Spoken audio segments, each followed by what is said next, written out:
श्रोताओं के द्वारा सुत जी को महाभाग्यवान का धन्यस्तम परमार्थ विद्तम, जगत का हित और जगत का परमार्थ करने वाले अद्भुत भगवान महादेव की कथा कह श्रविता कृपया हमारे सब पर कृपा करें और महादेव की कथा कहने का प्रयास करें। और सुंदर सुत पुराण का संबोधन किया, महाभाग्यवान किया, धन्यस्तम, आप धन्य हैं क्योंकि आप भगवान महादेव की कथा कह रहे हैं, इसलिए आप धन्य हैं। और एक एक श्लोक महादेव की पूजा है, एक एक श्लोक शंकर भगवान की वंदना है।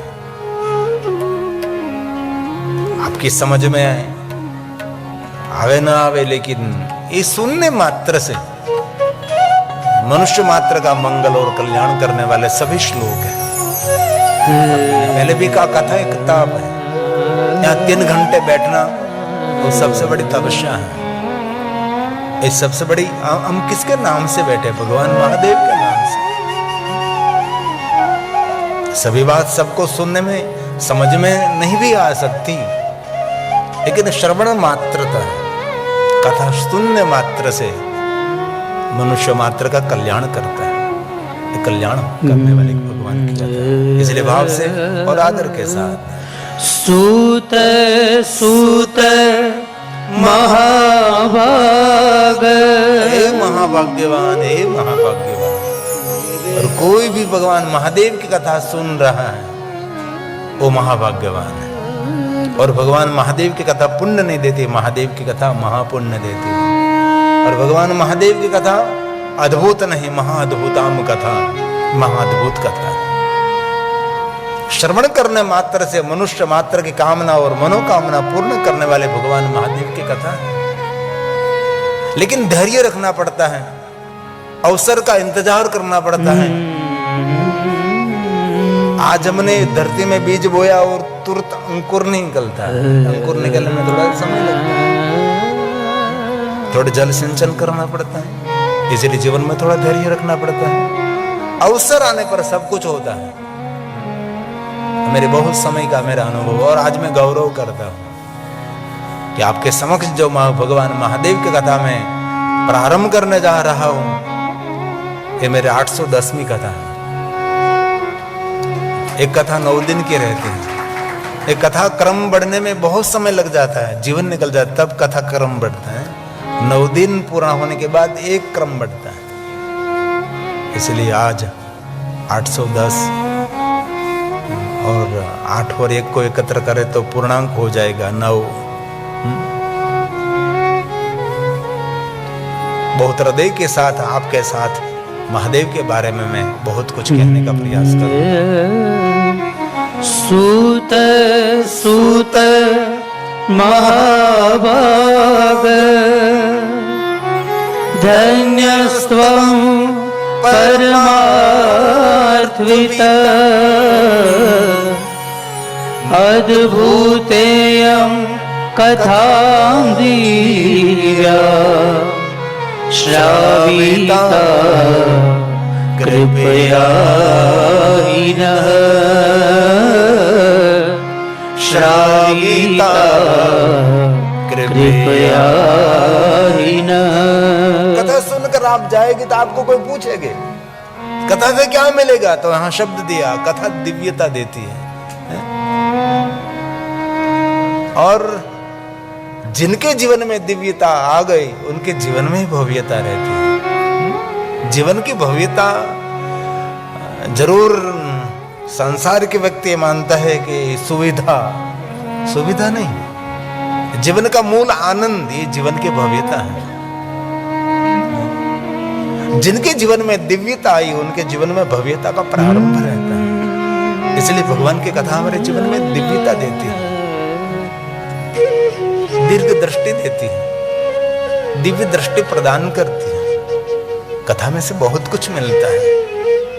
इसलिए सभी ऋषियों ने कहा, हे सुत पुराण जी, हमारे सब पर कृपा करके हम सबको भगवान महादेव की कथा कहे। हम सब कथा करने के लिए सभी बहुत लालायत हैं। और मैं सच कहूं तो हृदय से एक प्रार्थना करता हूं, जो महादेव का भक्त है और महादेव का भक्त नहीं भी, सबके लिए जीवन में से थोड़ा सा समय निकाल कर श्लोकम श्लोकार्ध शिव महापड़ ग्रंथ का पारण करना चाहे। मुझे सूर्यकांत स्वामी कह रहे थे कि हम शिव महापड़ ग्रंथ का पाठ करते हैं, और माताजी भी कह रहे थे कि हम शिव महापड़ ग्रंथ का पारण करते हैं। मुझे बहुत अच्छा लगा। एक दिन में नहीं, रोज थोड़ा थोड़ा थोड़ा थोड़ा थोड़ा। घर में बहुत सारी अन्न की कोठी भरी है अन्न, तो एक दिन में सब कुछ नहीं खा जाते हैं, थोड़ा थोड़ा थोड़ा थोड़ा खाते रहते हैं। इसीलिए थोड़ा थोड़ा थोड़ा थोड़ा पढ़ते रहो। इसलिए भगवान ने सोच समझ कर कहा श्लोकम श्लोकार्ध में वचः। आधे श्लोक का कोई पाठ करते स पापान मुच्यते क्षणात्, एक क्षण में मनुष्य जीवन के सभी पापों में से मुक्त हो जाएगा। पाप का अर्थ है नकारात्मक विचारधारा, नकारात्मक वृत्ति, नकारात्मक प्रवृत्ति। पाप का कोई रंग नहीं होता कि काला धोला, कोई रूप नहीं होता, कोई उसका आकार नहीं। पाप एक मनोदशा है, एक मानसिकता है, उसको हम पाप कहते हैं ना। नकारात्मक विचारधारा, नकारात्मक प्रवृत्ति, नकारात्मक, हम निरंतर इसके बारे में सोचते रहते हैं। और एक बात याद रखना, ये प्रकृति का नियम है, जो सोचते हैं वही आपके जीवन में होने लगता है। ये स्वयं महादेव ने कहा है। और महादेव और दक्ष महाराज के संवाद में भगवान स्वयं शिव जी दक्ष महाराज को कह रहे हैं कि दक्ष महाराज, आप जो बोलते हैं वही आपके लिए फलित होने लगता है, जो सोचते हैं वही आपके जीवन में फलित होने लगता है। कभी कभी जीवन में ऐसा भी घटना हो सकती है कि आप कहीं घर से निकले तो आप मन में सोचते हैं कि ये सामने न मिले तो अच्छा रहेगा, लेकिन वही मिलेगा। कभी कभी जीवन में ऐसा होता है ये सामने न मिले तो शुभ होगा, लेकिन जिनको मिलना नहीं चाहते वही सामने आकर बैठ जाता है। ये प्रकृति का नियम, जिन्होंने नियत का निर्णय समझ लिया, नियति मतलब ये पूरा अखिल ब्रह्मांड, नियति का नियम जिन्होंने सीख लिया, समझ लिया, उनके जीवन में शुभ ही शुभ रहेगा, कभी उनके जीवन में अशुभ नहीं रहेगा। इसलिए पाप का अर्थ है नकारात्मक विचारधारा, दूसरों का अहित करने का भाव, दूसरों का अहित देखने से प्रसन्नता, ये सबसे बड़ी जीवन की नाराजगी है। ये ग्रंथ की एक महिमा है। इसलिए आधे श्लोक का पाठ करें, पारण करें। ये भी न हो सके तो भक्ति अर्चने दिने दिने आदर के साथ शिव महापड़ ग्रंथ का पूजन करें। हम शिव महापड़ ग्रंथ के प्रारंभ में मेरे आचार्य जी इस ग्रंथ का पूजन क्यों कराते हैं? क्योंकि ग्रंथ की पूजा करने से विश्व में जितने देवता, सभी देवताओं की पूजा का फल मिलता है। और इन्होंने कहा भी है दिने दिने अश्वमेधस्य, उसको नित्य नित्य अश्वमेध यज्ञ का पुण्य मिलता है शिव महापड़ ग्रंथ का पूजन करने मात्र से। ये मैं नहीं कह रहा हूं, जो कुछ कह रहा हूं सब कुछ ये शिव महापड़ ग्रंथ में से ये श्लोकात्मक आप सबको कहने का प्रयास करता हूं। ये ग्रंथ शिव महापुराण का प्रारंभ में सभी श्लोक है। ये शिव पुराणस्य एत शिव पुराणं हि यो भक्त्यार्चने सदा दिने दिने अश्वमेधस्य फलं प्राप्नोत्य संशयः। संशय भी नहीं। भगवान ज्ञान जी ने शब्द दे दिया, मैं जो आपको कह रहा हूं इस बात में कोई संशय नहीं। ये सबको श्रद्धा से सुनना चाहिए, न संशय। ये शिव महापड़ ग्रंथ की पूजा क्यों करते हम? इसीलिए कि भगवान ने कहा कि अश्वमेध यज्ञ का पुण्य देने वाली ये पूजा है। इतने बड़े यज्ञ हम सब करने में हमारा कोई सामर्थ्य नहीं कि इतने बड़े बड़े हम यज्ञ कर सकते हैं। इसलिए शिव महापड़ ग्रंथ का पाठ करें, पारण करें, उसका पूजन करें, उसके वंदना करें, उसका अर्चन करें, उसका दर्शन करें। और कभी अवसर मिले तो गायन्ति अहर्निशम, दिवस रात्र शिव महापड़ ग्रंथ का गायन करें, गीत गावे। देवा इंद्र पुरोगमः, देव समूह के साथ इंद्र उनकी सेवा में उपस्थित रहता है। जो कोई शिव महापड़ ग्रंथ का पाठ करते, शिव महापड़ ग्रंथ का पारण करते हैं, ध्यान दीजिए। सप्त संहिता मादरात परिपूर्ण पठेद्यस्तु, सप्त संहिताओं के साथ 24,000 श्लोक के साथ संपूर्ण शिव महापड़ ग्रंथ का पाठ करते हैं, पारण करते हैं, स जीवन मुक्त उच्चते। ये मनुष्य जीवित है तो अपने इस मनुष्य को मुक्त समझना चाहिए। मुक्त के लिए कोई साधना, कोई उपासना, कोई अनुष्ठान, कोई पूजा, कोई अर्चन, कोई दर्शन, कोई तीर्थ यात्रा, कोई कठिन ताप, कोई बड़ी बड़ी पूजा आपसे हो सके न हो सके, लेकिन जीवन में एक बार संपूर्ण पहले से लेकर अंतिम तक छोड़ना नहीं कुछ। ये संपूर्ण पूर्ण शिव महापड़ ग्रंथ का जो पाठ करते, पारण करते, उसके लिए का परिपूर्ण पठेद्यस्तु स जीवन मुक्त उच्यते। ये मनुष्य मुक्त है, मुक्ति के लिए कुछ भी उसको करने की आवश्यकता नहीं। शिव महापड़ ग्रंथ में तो वहां तक कहा, जिन्होंने संपूर्ण शिव महापड़ ग्रंथ का पाठ किया, पारण किया, वो दुनिया छोड़कर चले जाए, उनके पास कोई क्रियाकांड कर्मकांड भी न हो सके तो भी जीवात्मा मुक्त है। बाकी तो करना पड़ता है ना। कोई हमारे बुजुर्ग चले गए तो उसके पीछे हम बहुत कुछ करते, बहुत कर्मकांड, पूजा पाठ, तर्पण अर्पण, बहुत कुछ करते हैं, लेकिन नहीं हुआ तो भी जीवात्मा मुक्त है। ये जीवात्मा के बंधन में नहीं पड़ेगा। इसलिए आप सबको अवसर मिले तो, अवसर तो मिलता है ना, किसके पास अवसर नहीं, सबके पास है। समय निकालना चाहिए, टाइम मैनेजमेंट करना चाहिए। समय 24 घंटे सबके पास है। कोई नहीं है दुनिया में जिनके पास 25 घंटे हैं, जिनके पास 23 घंटे नहीं, 24 सबके पास, इनमें से है। इसलिए अब कथा श्रवण करते करते पहले दिन एक बार आप मन में एक संकल्प करें कि मैं मेरे जीवन में कभी बस समय निकाल कर मैं संपूर्ण शिव महापड़ ग्रंथ का पाठ करूंगा, पारण करूंगा। हमारे जजमान श्री और मातुश्री ने तो बार बार पाठ किया है और मुझे बता रहे थे कि शाम से शुरू करते सुबह तक हम खड़े नहीं होते। ये बहुत बड़ा तप है, बहुत बड़ी साधना है, बहुत बड़ा अनुष्ठान है, बहुत बड़ी उपासना है। ये सब लोग नहीं कर सकते, बहुत कम लोग ऐसे हैं। इसलिए भगवान ने वचन दिया है, परिपूर्ण पठेद्यस्तु एतत् शिव पुराणम ही। ये शिव महापुराण, शिव महापुराण ही यही शिव पुराण, और कोई नहीं। यही शिव महापुराण का जो कोई 7 संहिताओं के साथ। एतत् शिव पुराणम ही सप्त संहिता मादरा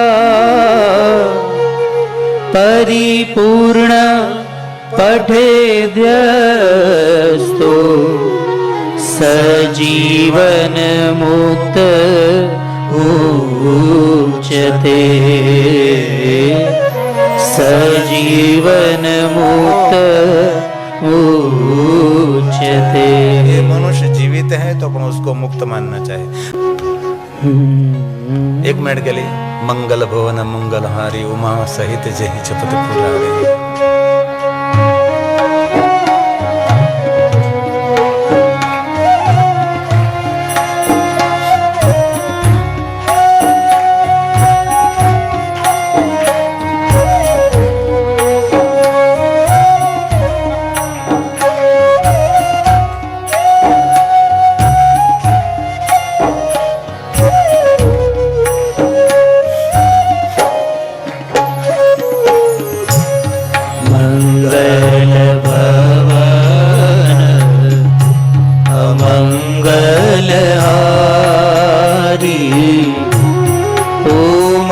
सहित जे जपत पुरारी मंगल भवन अमंगल हारी उमा सहित जे जपत पुरारी।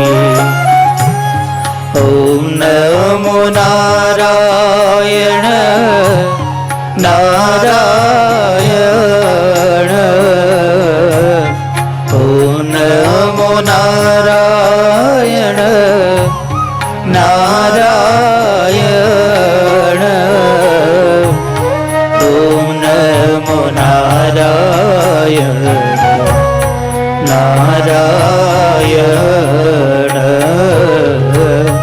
ओम नमो नारायण नारायण।